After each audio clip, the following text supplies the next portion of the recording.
Happy Wednesday, CCNP family. Pastor Jason with you today, and I'm looking outside, and wow, it's just been such a gorgeous day. Humidity's been a little bit down this week. Still warm, but it is July, so there's some things in life that we just need to own the season of life that we're in. Been a real emotional week here at CCNP. Just a few of our families just in real tough, tense places in their life, But one of the things that I've really been asked specifically today, been dealing with the question of why. Dealing with the question of why does God allow this to happen? Or why would God allow, why wouldn't God explain more? Why doesn't he tell me more of what he's doing in my life? Why doesn't he reveal my calling? Why would he allow someone so young to be taken so soon? And a lot of times my answer to that question is, that's a valid question.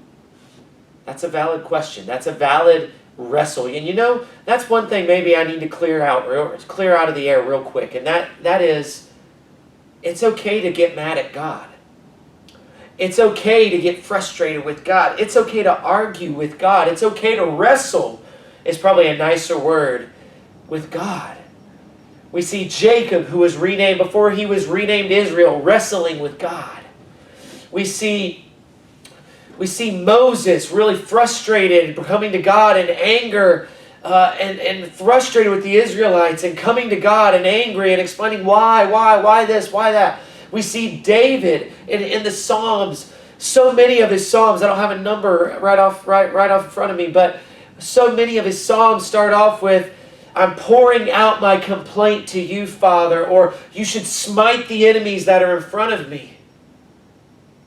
But David always comes back to the goodness and the truth and the reality of who God is. And so today I want to focus on a piece of Scripture, and I just want to break it down expositorily today and just dig in through it. In 13 verses today, or if I get too excited, we'll go 14, 15 verses. And because I think it expresses the heart of why we ask this question. The heart of why we ask the question. Of why we ask the why questions of life. And really, just like when God at the burning bush was asking Moses and wrestling with Moses as Moses is being called to go back to the very place that he just ran away from. At the burning bush in the beginning of the book of Exodus. And Moses is asking the questions of why, but yet God answers his questions of why with who. So often we get so focused on why, but God answers the question with who. So let's dig into that today. So we're going to be in Exodus chapter 14. One of the most pinnacle, and if you've ever been in Sunday school, ever attended church, ever had any context with church whatsoever, you've heard this story, and it's the crossing of the Red Sea. So let's dig in. Are you ready? I love opening the Bible, and I get excited I'm about to eat. As Jesus said, eat of my flesh and drink of my blood. We need to partake of him every day. And Jesus, as John in chapter 1 says, Jesus is the Word, and the Word was with God and was God, and the Word was with God in the beginning. And the Word became flesh and dwelt among us. Jesus being the Word. If you need to grow your relationship with Jesus, my challenge is to get into the Bible. I don't care if it's one verse at a time, but every day. So let's jump in. Exodus chapter 14. We'll start in verse 1. And the context of where we are right now is Moses he's gone back. He ran away. Burning bush incident has happened. He's returned. God had called him to go back. He's gone back to Egypt. He'd gone through and begged Pharaoh, Pharaoh, let my people go. Pharaoh, let my people go. Let my people go. And he goes back time and time again. And such is faith. Because God doesn't give us everything all at once. There's something about persistence. Even Paul in the New Testament says, but you should pray and persist for the greater spiritual gifts. So there's something about persistence that builds and grows faith. But Pharaoh relents after the death of his firstborn son. and lets the people go. And so the people are crossing the Red Sea. They're coming, and God positions them at the Red Sea. And let's get into this. Then the Lord, Yahweh, God, said to Moses, tell the people of Israel to turn back and encamp in front of Pi-hahiroth, between Migdol and the sea, in front of Baal-zephon. You shall encamp facing it by the sea. So verses 1 and 2. Now the thing is here, God is positioning him. See, we would read over this, okay, God's doing this, he's telling them to go here, here, here. But no, God is positioning them. God is positioning them. Where you are is not a mistake. God sees you where you're at. If you're unsure of where you're supposed to go, but look at the job where you're at. A lot of times God's calling us to be intentional in ministry, intentional in conversation, intentional in opportunities with sharing the gospel at the place that he's positioned us.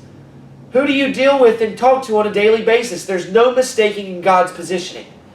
So God's positioned them in between these different locations, Pi-hahiroth, between Migdol and the sea, in front of Baal-zephon. Very specific. They're facing the Red Sea.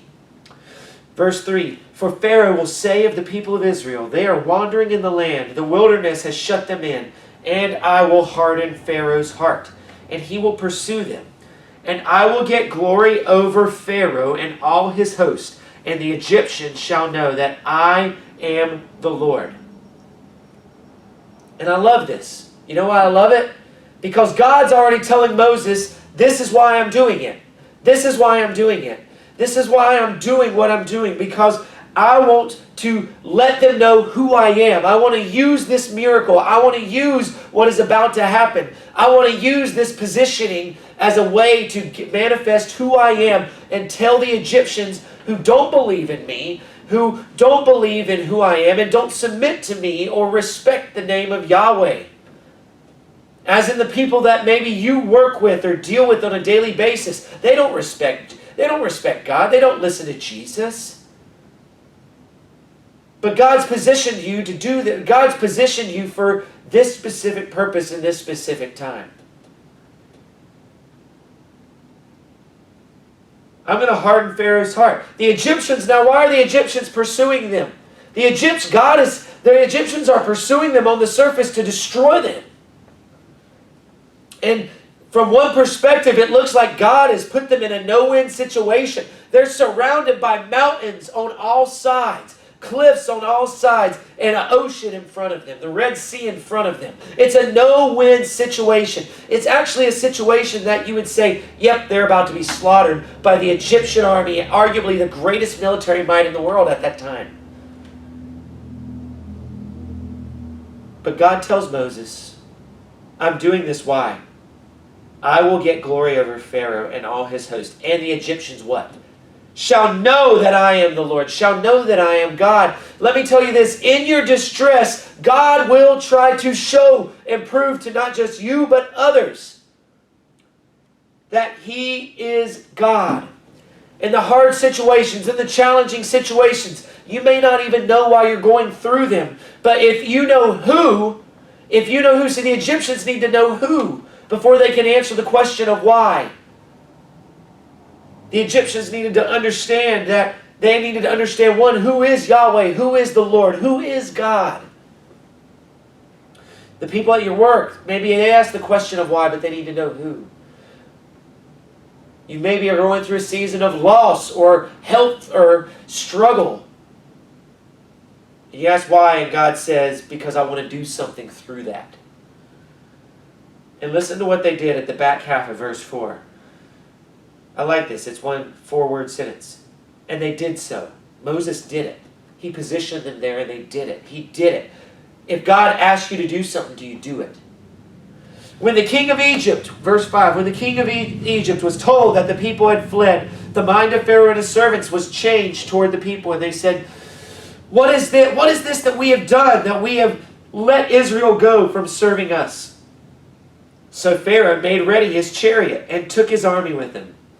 He took 600 chosen chariots. So not just 600 chariots, 600 chosen. He handpicked the 600 that are coming.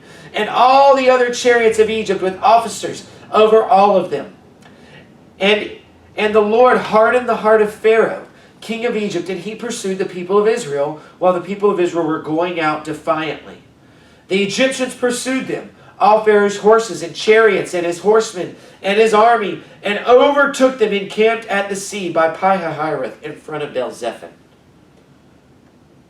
When Pharaoh drew near, so they're there. They're there. They're going. They're there. It's not like they're coming and we're panicking. No, they're already on top of the Israelites that have run away. And the very thing that you thought you were running away, sometimes the enemy will come back and bring it back. And it looks like it's going to overtake you once again. But God will always provide an escape. In 1 Corinthians chapter 10, Paul talks about you will never be tempted more than what you can bear through Christ, because God will always provide a way of escape.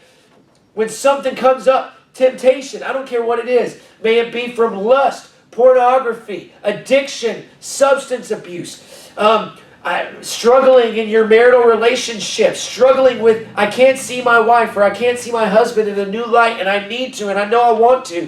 God, help change the way I see. But I'm addicted to seeing in a certain way. Maybe because of the shows that I watch or the food that I ingest or the habits that I have and I've brought into this relationship with you. But God says, you can never, if I'm involved, you will never be overtaken. I will always provide an escape. And this is the Old Testament example of how God is doing that.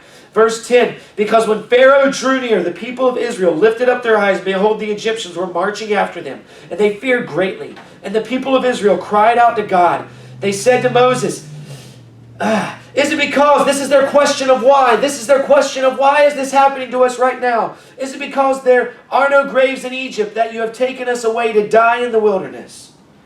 What have you done to us in bringing us out of Egypt? Why? But why now? Why here?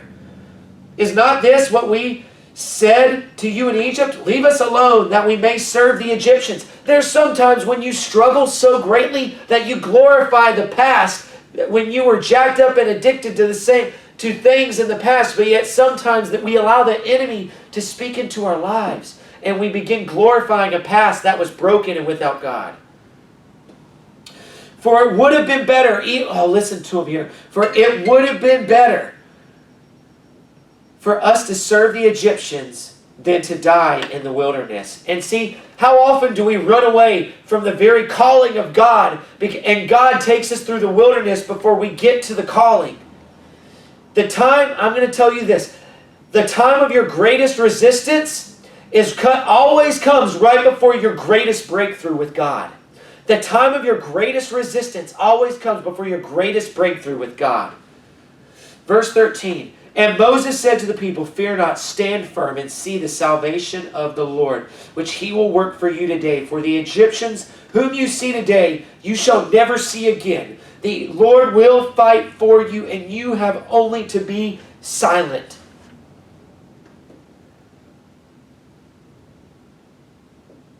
The Lord said to Moses, verse 15. I was determined if I wanted to go through verse 15 yet. The Lord said to Moses, why do you cry to me? Tell the people of Israel to go forward.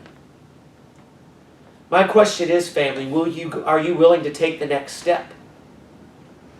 Or are you so focused on why? Has the enemy got you so focused on why and what it may cost you to follow Jesus that you can't even begin to think about taking the next step with God, but yet you're okay accepting the get out of hell free card from Jesus, but yet you're scared and terrified to follow him.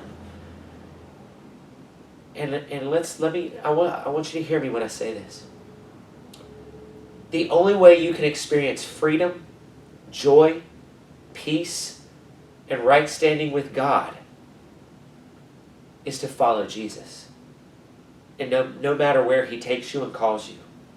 That is the only place where you will ever feel satisfied, where you will ever feel fulfilled. Why do you cry to me? Tell the people of Israel to go forward. Church, are you willing to go forward? Are you willing to take the next step? Are you willing to step forward? Or are you so focused on the question of why? And I want to close with this thought here. Because this has been a question I've been answering all day. Why?